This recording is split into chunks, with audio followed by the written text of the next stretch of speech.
حبايبنا صينيه المكرونه القمر دي. احنا النهارده عملنا صينيه مكرونه بالبشاميل. انا بعملها بطريقه مختلفه شويه، فمش عايزه اقول لكم بتطلع جميله. يلا بينا يا حبايبنا نقول احنا عملناها ازاي. بصوا بقى يا حبايب قلبي، احنا الاول بنعمل اللحمه المعصجه. فانا معايا هنا حوالي 600 جرام لحمه، لان كان كيلو الا ربع خدت منه حته صغيره. ومعايا هنا 3 بصلات كبار فرماهم فرمه صغيره. حطيت شويه زيت ذره، وحطيت معلقه كبيره سمنه بلدي. يا دوبك يا حبايب قلبي احنا بس بنخلي البصله بتاعت اللحمه المفرومه او اللحمه المعصجه بمعنى اصح تصفر. بصوا بقى يا حبايبنا، اللحمه بتاعتنا هي دوبك دبلت. هبدا بقى يا حبايبي انزل باللحمه بتاعتنا. انا زي ما قلت لكم دول حوالي 600 جرام لحمه. يا حبايبنا اللحمه بتاعتنا اهي، هنبدا بقى ننزل عليها بمعلقه معجون صلصه. بسم الله الرحمن الرحيم.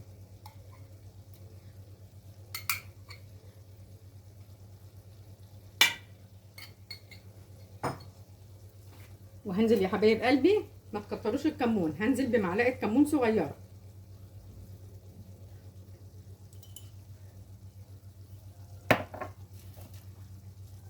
وهنزل بالفلفل الاسمر.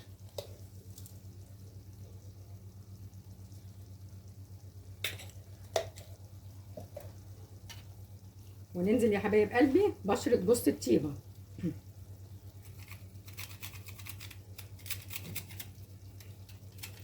بسم الله الرحمن الرحيم.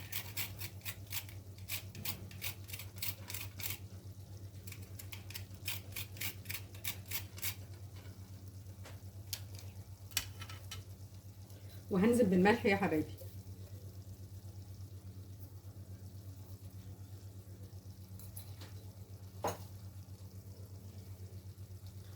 عايزه اقول لكم يا حبايبي ما تكتروش في التوابل اكتر من كده، احنا لما بنكتر في التوابل بنخرج من طعم اللحمه. كده التوابل بتاعتنا مظبوطه. هنسيب بقى هنقلب اللحمه بتاعتنا ويا دوبك تتسبك ونحس انها استوت بمعنى اصح، هنبدا نطفي عليها. كده اللحمه بتاعتنا خلصت يا حبايب قلبي. بصوا يا حبايبي كمان هنضيف معلقه توم باودر صغيره.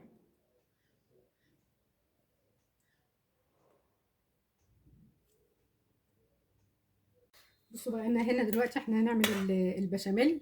البشاميل يا حبايبي كل معلقه سمنه بيتحط لها معلقه دقيق. فانا هنا حاطه 3 معالق سمنه ومعلقتين كبار زيت، فهحط عليهم 5 معالق دقيق.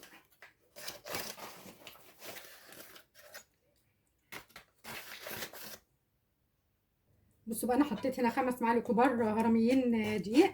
هنبدا دلوقتي ان احنا نحمر في الدقيق بتاعنا، بنخليه اللون اللي هو ايه، يعني نشم ريحه دي تبقى ريحته حلوه كده، بنخليه اللون السمني الفاتح.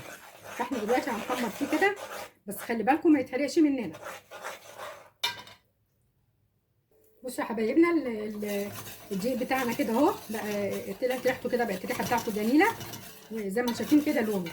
هبدا بقى انزل. انا هنا معايا كيلو ونص لبن. اللبن اصلا انا مسخنه، ما تقلقوش يعني، حتى لما بتنزلوا على ده سخن ما بيحصلش كلكعه خالص. اهو حبه حبه كده وتقلبوا يا حبايبنا اهو. بسم الله الرحمن الرحيم.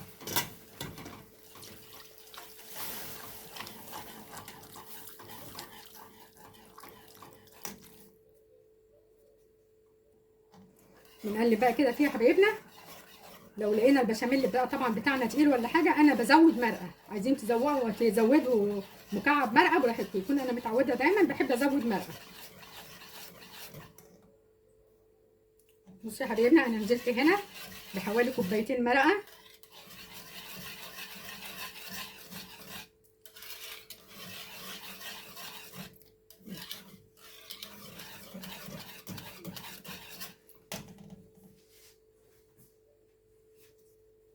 بصوا بقى يا حبايبي، انا معايا حاجه هنا طبعا بتودي البشاميل في حته تانية. انا معايا هنا قطعتين مستكه، انا دقيتهم وطحنتهم بمعنى اصح في قلب الكيس الصغير ده، وبنزل بيهم على البشاميل. مش عايزه اقول لكم المستكه طبعا انتوا عارفين بتعمل ايه في المرقه وفي البشاميل. فنزلت بيهم كده على البشاميل بعد ما طحنتهم. هنزل بقى كده يا حبايبنا بالفلفل الاسمر.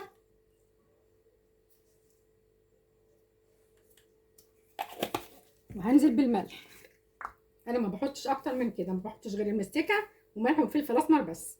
انتوا عايزين بقى تزودوا اي بهارات من عندكم دي بترجع لكم انتوا.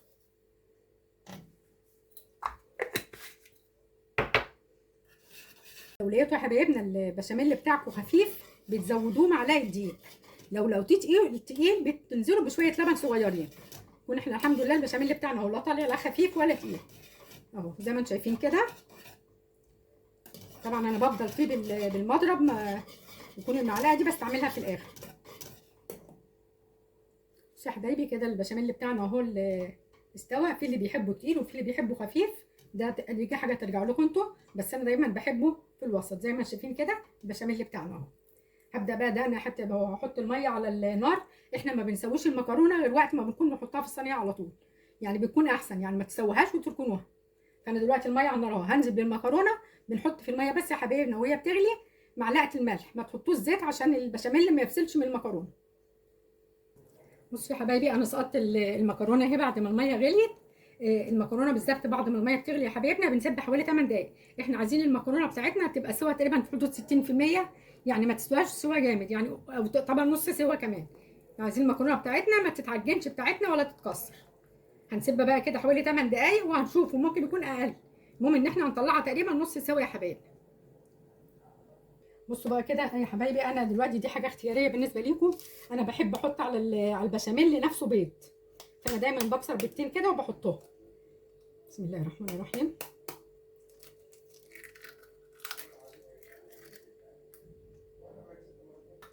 بصوا حبايبنا كده حطيت عليهم بقى شويه فلفل اسمر، وطبعا هبدا اربهم. طبعا عشان يا حبايبنا البشاميل بتاعنا لسه سخن، فانا بنزل بيه كده زي ما انتم شايفين سرسوب رفيع من طريقه ماما الله يرحمها. البيض بيخلي طعم البشاميل بيديله طعم حلو. اهو كده انا نزلت بالبيض على البشاميل اهو زي ما انتم شايفين. هنبدا بقى بصوا كده احنا هناخد بقى من هنا كبشه كده بشاميل ونحطها في ارضيه الصينيه شويه كده يعني اهو، ونوزعها في قلب الصينيه.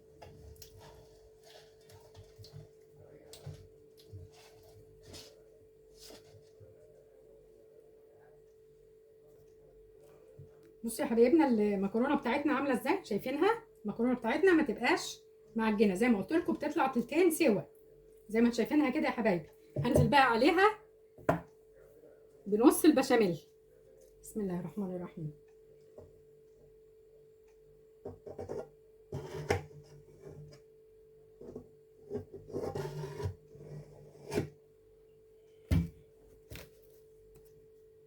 هبدا بقى كده يا حبايبنا انزل نص المكرونه في الصينيه نفسها، وتسووها ما تخلوش يعني تبقى المكرونه بالتساوي. هننزل بقى باللحمه بتاعتنا. بسم الله الرحمن الرحيم. هنزل بقى يا حبايبنا كده ببقيه المكرونه على الوش. خلي بالكم المكرونه زي ما قلت لكم تبقى كلها سوا واحد. عايزه اقول لكم يا حبايبنا بقى لو وصلنا لغايه هنا بقى ما تنسوناش في الشير واللايك وعلامه الاشتراك. هننزل بقى هنا ببقيه البشاميل بتاعنا. بسم الله الرحمن الرحيم.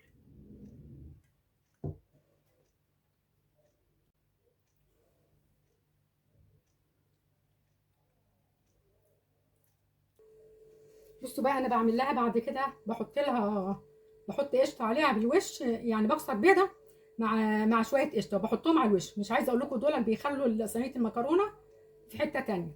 هنا كده الضايه اهي.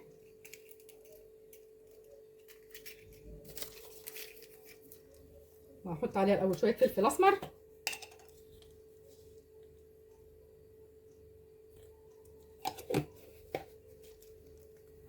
وهربها الاول وهقول لكم.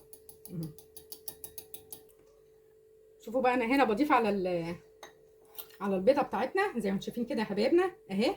بضيف معلقتين قشطه. مش عايزه اقول لكم القشطه طبعا بتخلي المكرونه ايه. ادي معلقه اهي وادي معلقه. بسم الله الرحمن الرحيم.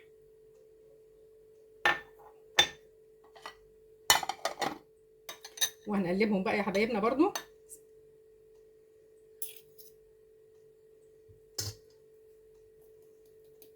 بصوا بقى يا حبايبنا هننزل بيها على وش صينيه المكرونه. لو ما فيش قشطه ممكن تستعينوا مع البيضه بشويه لبن.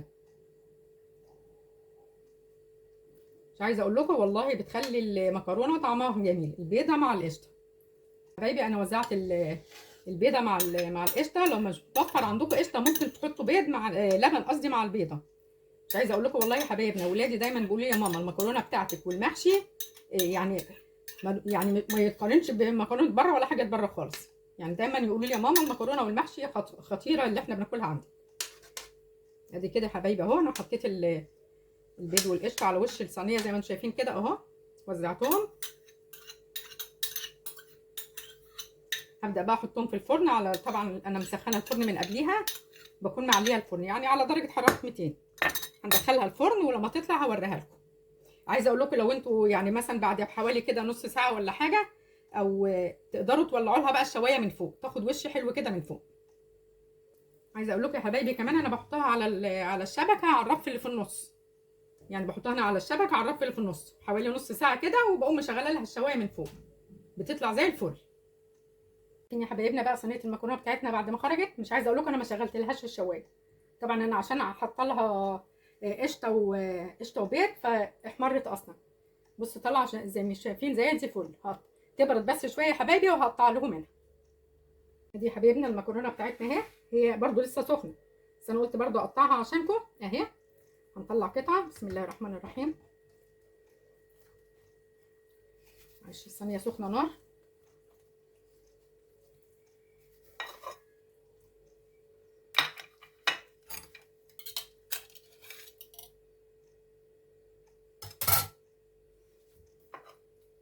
دي حبايبنا شايفين المكرونه بتاعتنا جوسي وجميله ازاي؟ بصوا مش عايزه اقول لكم